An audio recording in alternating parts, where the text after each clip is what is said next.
Hello everyone, I will talk about scanning electrochemical microscopy today, and we will explore how this powerful scanning probe technique uses a tiny microelectrode to map both the chemical activity and topography of surfaces, from single living cells and catalyst nanoparticles to battery electrodes and corroding metals.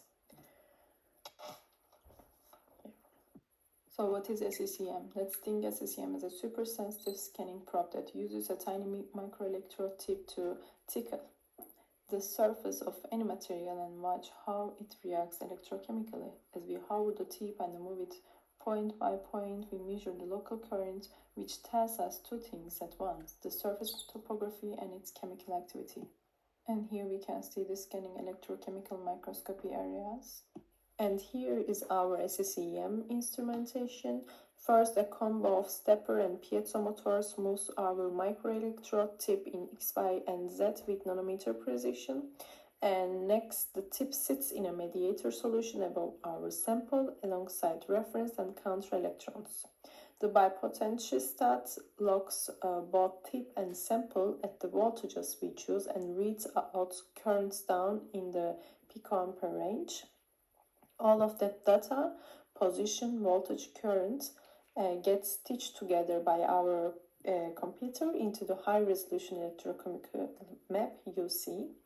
And if you need extra functionality, you can plug in an inverted microscope, fluorescence detector, or shear force model for constant high control.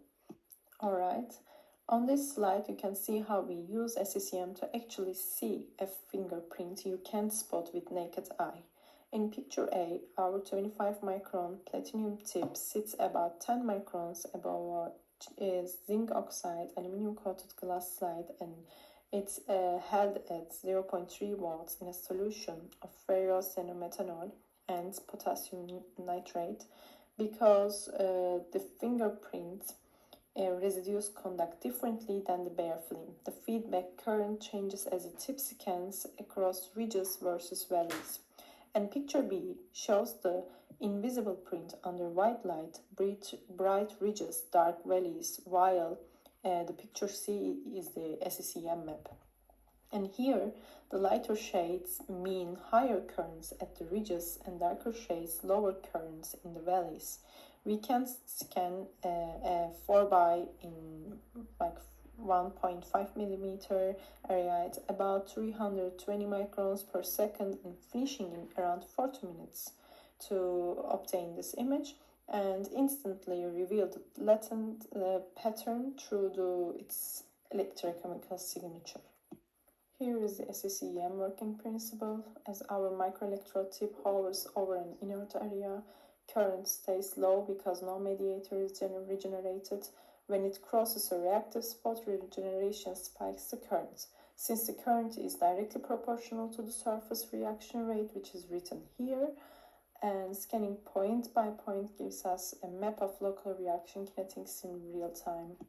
And on this slide, we are looking at the diffusion regime at an ultramicroelectrode tip. Because the electrode radius is so small, redox species diffuse towards the exposed disk face from all directions, what we call hemispherical diffusion. And let's talk about the experimental design, because SECM isn't a plug-and-play gadget.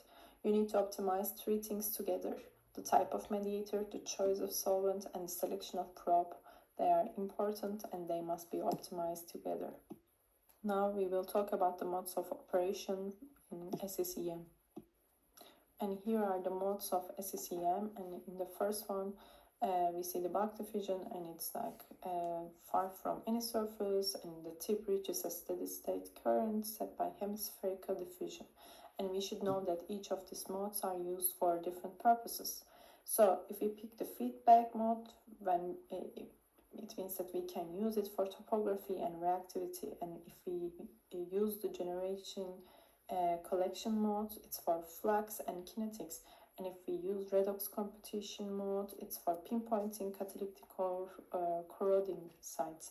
And direct for nanopatterning, and potentiometric is when you care about ions instead of electrons. And here is the most common mode, which is feedback mode, and the first one, the hemispherical diffusion, I already told in the other slide, so I will just say the conductive feedback mode, and which is oxidized mediator regenerates at the surface and diffuses back to the tip, and it means it's positive feedback. And in the other one, which is in insulating region, and mediator can't be renewed, so the current falls, and that's negative feedback. And here is the feedback curves depending on the material, if it is conductive or insulating. We can see the normalized currents rises above 1 in the positive one and drops below 1 in the negative feedback one. And here we see the both curves together, and scanning this current ups and downs gives you both the surface's electrochemical activity and its topography in one pass. And here we see the second most common method, which is generation collection mode. And the first one, the substrate generation, is perfect for mapping fluxes from enzymatic reactions or catalytic sites, and the tip generation is we use when we want to probe local reaction kinetics at the surface itself.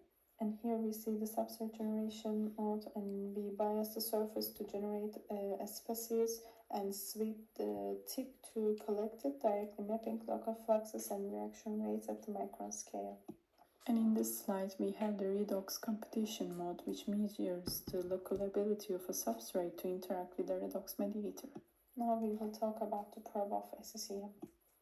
And here is what an SCCM tip looks like. On the left you see the real probe, a tiny platinum wire sealed in a pooled glass capillary with just the very end exposed. And there's the wire for the electrical connection, and use the cap to mount the tip onto our holder. And on the right you see the schematic cross section. The platinum wire runs down to the center, surrounded by glass insulation, and we polish the end flat so only the disc face is active, and define an RG ratio, which is the glass radius to the metal radius, to control diffusion fields.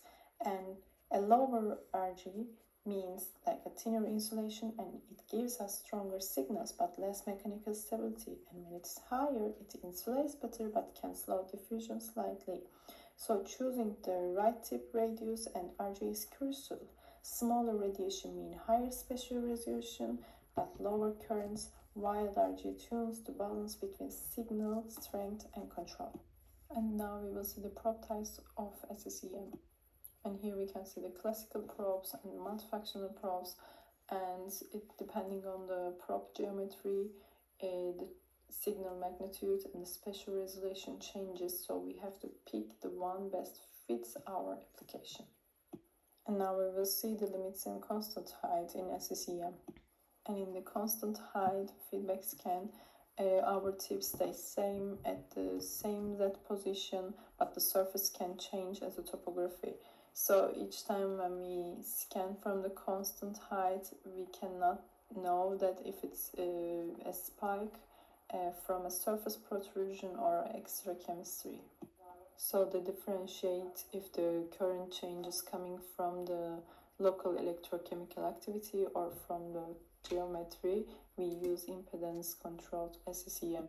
So on this slide it's showing how ICE SCCM locks in the tip to the surface distance and captures both topography and electrochemical signals in one go. Here we see the applications of SCCM from 2009 to 2015, and as we understand from here, it's mainly used for kinetics and biology. And now we will talk about biological applications of SCCM. And here, these are just an example of biological applications, which are DNA mismatch detection and antigen-antibody interaction, CD10. In these cases shows SCCM single molecule cell level sensitivity in mapping molecular recognition events. In the picture we show 3D SCCM map of the reduction current over the immunosensor, and bright spots correspond to higher antigen binding. This approach delivers ultra-sensitive, specially resolved biosensing in a single scan. Now we will really shortly mention the corrosion studies. So we will see the magnesium alloy with and without a PEDOT coating with the help of the SCCM in 30 minutes in the substrate generation scan. we see the uncoated sample shows high catalytic currents and from a hydrogen evolution, which is red, and while the pellet coated side remains inactive, which is blue. And in the B, we can see the 24-hour scan, and new active spots appear under the coating as it begins to fail. And in the C picture, we see the 30 minutes pH map, and the D picture, we see the 24 hours pH map of them. Now we will see the last example, which is surface modification. So surface modification with SCCM essentially turns the tip into an elephant, so we can etch or deposit the materials with micrometer precision using feedback, generation, or the direct modes. And here we see the battery materials example, and in the first setup, we see the lithium-based film and in an inert glow box with a platinum tip and the lithium metal reference. And in the B, we see the progressively charged electrode from 3 to 4 and 6 voltage, and it reveals the depth of lithium dissociation. And we see that this approach lets us to know the kinetics and identify the hotspots of ion transport during battery cycling. So SCCM has evolved into a truly versatile, high-resolution electrochemical imaging tool capable of mapping activity from single molecules and cells to battery electrodes and corrosion sites. And I know it was a little long presentation, but I didn't want to miss any detail because there was so many things in the research, and I just wanted to put some examples to visualize this microscope. And thank you for listening.